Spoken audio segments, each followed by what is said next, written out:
The morning buzz of the open-air market was suddenly sliced through by a sharp voice, thick with urgency and frustration. "Attention, everyone. The young master has run off again." The command, echoing from the highest echelons of society, was a metallic sound in the organic chaos of the marketplace. Xiao Ye, the heir to the vast and ruthless Xiao Group, had to be recaptured and brought to the meeting that would seal his fate. Xiao Ye ran with the desperate resolve of a man trying to escape a gilded cage. His pursuers, men in expensive suits and stone-cold expressions, were the physical manifestation of a future he utterly rejected. An arranged marriage, a union of power and wealth that would condemn him to boredom and predictability to weave through the stalls, the air heavy with the intoxicating mix of spices, exotic fruits, and the sharp, salty tang of fresh fish. It was in this scene of stark contrasts that he collided with Xiaofeng. She was engrossed in her work, oblivious to the high society drama unfolding just feet away. Bent over a cutting board, the knife in her hands moved with a cold, almost artistic precision. A customer, clearly impressed, attested to her mastery. Elegant. Truly elegant. Xiaofeng's fish dissection technique is simply unmatched. The clean cut, separating flesh from bone with a surgeon's dexterity, was proof of a discipline forged by necessity. Xiao Ye, breathless, tried to hide. One of his bodyguards approached, his voice low and menacing. "Young master, don't run. It's better to return to the meeting. The madam said this time you must come back." Xiaofeng, without looking up from the fish, issued her own command.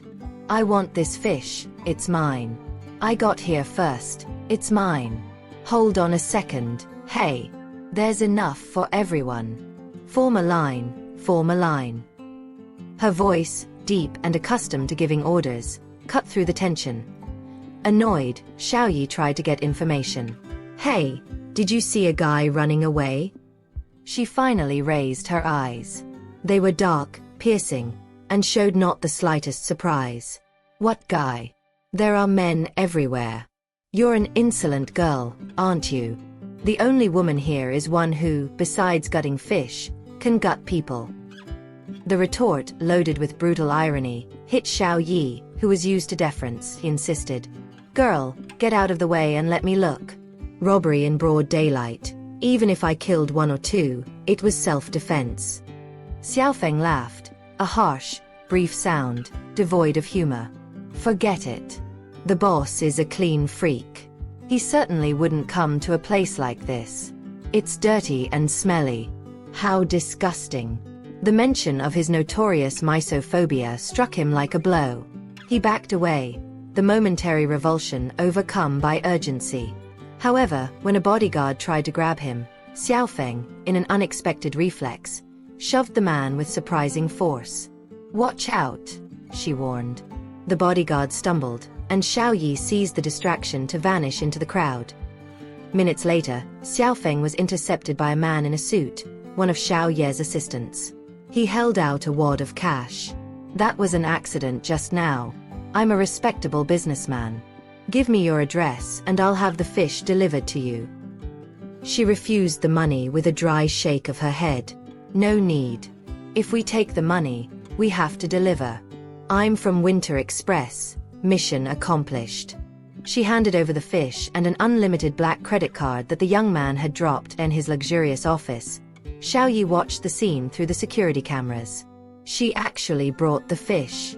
That black card has unlimited credit, but she didn't take the bait. She's trustworthy. Akun, find out more about her. Akun, his loyal assistant, returned with the dossier. Xiaofeng, an orphan, taken in by the Xia family 3 years ago, with a brother and a mountain of debt. Xiaofeng's life was an equation of survival, where every penny was subtracted from the crushing weight of debt.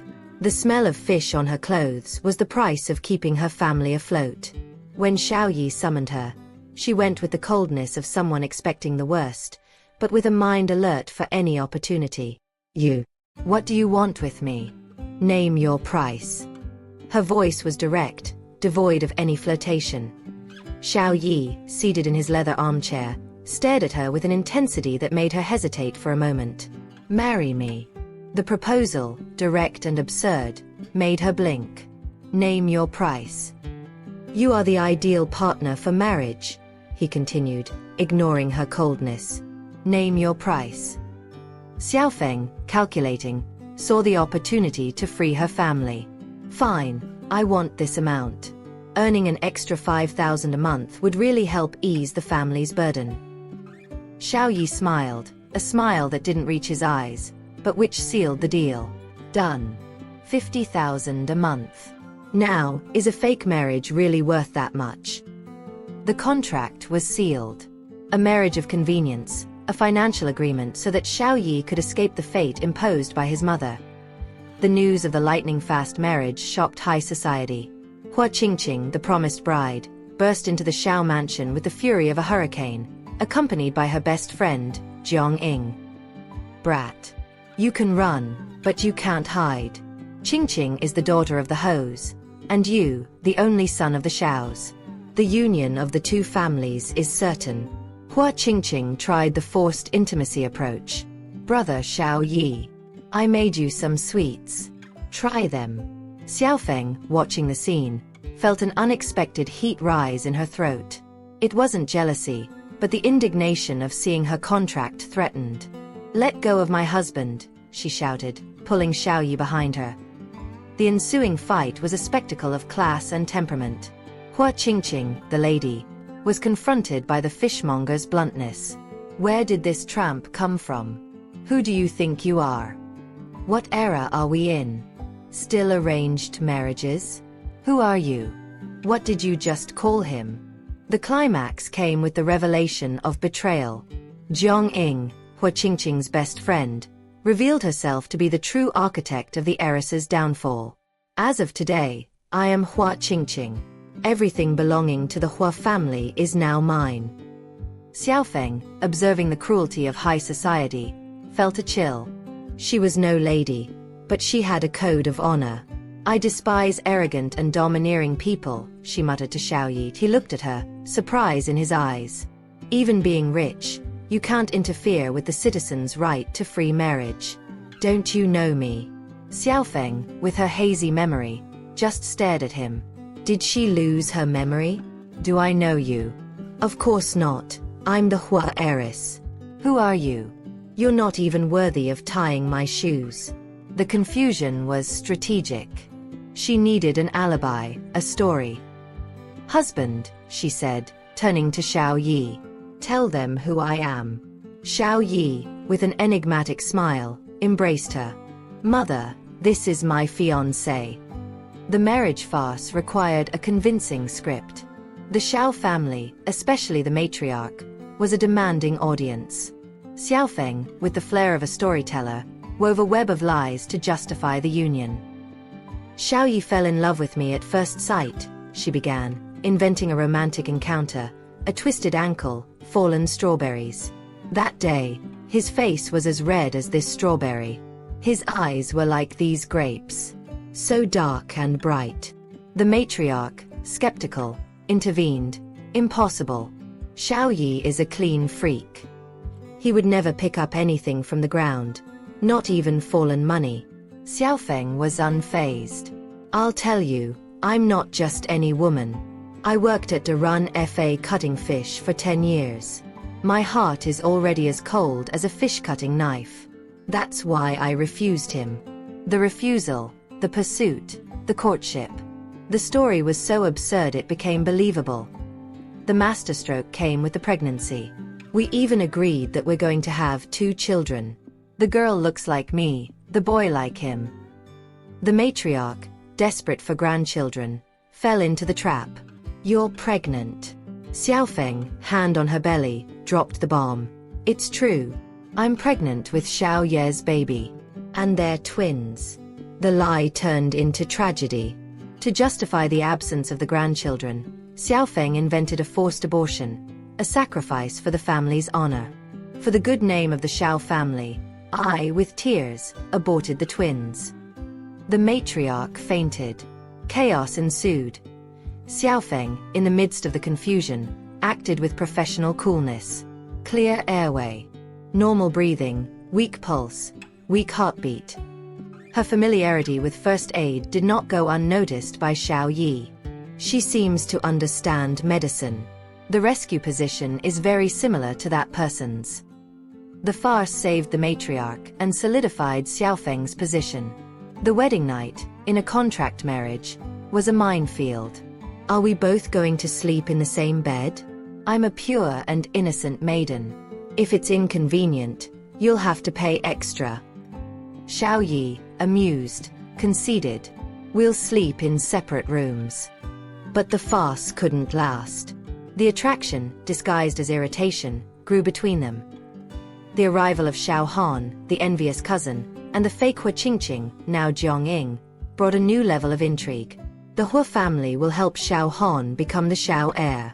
Xiao Ye, with that blind look, is only fit to go sell fish with you at the market. Xiaofeng, in an act of unexpected loyalty, defended the matriarch. You can bully me, but not her. She is my benefactor's mother. The ensuing fight was physical, a duel of classes. Xiaofeng, with her fishmonger's strength, dominated the fake heiress. Little leopard. From now on, don't get involved in family fights.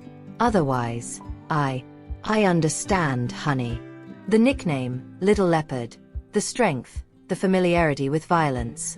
Everything pointed to a past that Xiaofeng couldn't remember. The engagement party of Xiao Han and Jiang Ying, the fake Hua Qingqing, was the stage for the next act. Xiaofeng, elegantly dressed, still carried the scent of fish in her soul, and in the middle of the party, she was confronted by Jiang Ying, who tried to poison her with cotton candy mixed with mango, the fruit to which the real Hua Qingqing was allergic. The road to hell is right in front of you. Xiaofeng, however, was not allergic. She noticed the trap but was drawn by a familiar scent, the macaron that Xiao Ye had hidden for her. The trap was double. Xiao Han, drugged by Jiang Ying, tried to attack her in a private room. I remember. The memory, fragmented and violent, hit her. Before losing her memory, she was an assassin, a genius doctor, a shadowy figure. Xiao Ye, alerted by the macaron, burst into the room. He saved her, but doubt lingered. So before I lost my memory, I was a heartless killer. What did she remember? Did she remember who she is and what I did to her? The farce was crumbling. The truth came to light at Shanghai International, the Xiao Group's subsidiary. Xiaofeng, in her new endeavor as a trash collector to maintain the farce, was confronted by Jiang Ying and her thugs. The public humiliation, the accusations of being a rapist and murderer, didn't faze her. She was focused on her goal. The climax came when Xiao Han choked on a foreign object. Purple skin, weak pulse. Time was running out. Xiaofeng acted on instinct. We need a cricothyroid puncture to open the airway. Where are the needles? The crowd, blinded by prejudice, tried to stop her. She's just a fish seller. What does she know about saving lives? She's trying to kill someone. Quick. Stop her. Xiaofeng, ignoring the shouts, used a pen to perform the tracheostomy. The act, precise and desperate, saved Xiao Han's life. But the crowd accused her of murder. It was then that Xiao Ye intervened, his voice cutting through the chaos. Whoever touches my wife, I'll cut him into pieces and feed him to the dogs. The heir, the respectable businessman, revealed his savage side. He defended her, not as a contract husband, but as a protector. The truth about Xiaofeng's identity began to unfold. The medical technique, the strength, the scar on her thigh. Xiao Ye, watching her, felt the attraction turn into something deeper. You're a doctor too, aren't you? She didn't miss the spot. I just remembered. You clearly pushed me on purpose, but I didn't miss the pinprick. The pinprick. The mark on her leg. Xiaofeng's past as a genius doctor, and Xiao Ye's role in her memory loss. The contract marriage turned into a game of cat and mouse, where love and revenge mingled. The farce continued, but the dynamic changed. Xiaofeng, now aware of her shadowy past, used the pretense to protect herself and investigate. Grandpa Zhao's birthday ball was the stage for the final confrontation. Xiaofeng, elegantly dressed, wore a coat over her gown, trying to hide the scar on her thigh, the proof of her past. Grandpa Xiao, a man of rigid principles, tried to humiliate her. This grandson of mine. He usually has a keen eye. He knows how to recognize people. I didn't think he would fall into the hands of an insolent girl. The tension peaked when Grandpa Xiao and Jiang Ying, the fake Qingqing, burst into the room where Xiao Ye and Xiaofeng were. The scene, staged to look like an intimate encounter, was the only way Xiaofeng could protect Xiao Ye. I'm really attracted to you. But I can't pay to sleep with you. You're not going to deduct it from my salary, are you? The kiss, forced and desperate, sealed their fate. Divorce. Give her up. Or end the contract. Xiao Ye, confronted with the choice, embraced her. You're amazing, honey. I understand, honey. Let's go, honey. The contract, started for money and convenience, had turned into an unbreakable bond. The heir and the fishmonger, the businessman and the assassin doctor. They were the antithesis of high society, and proof that love, even in a contract, can be the most dangerous of truths. Grandpa Xiao, defeated, saw the truth in his grandson's eyes. Love, even if born of a lie, was real. The novella ended with the promise of an uncertain future, where Xiaofeng's past and Xiao Ye's secret would be the next battlefield. The smell of fish, now, was the perfume of freedom.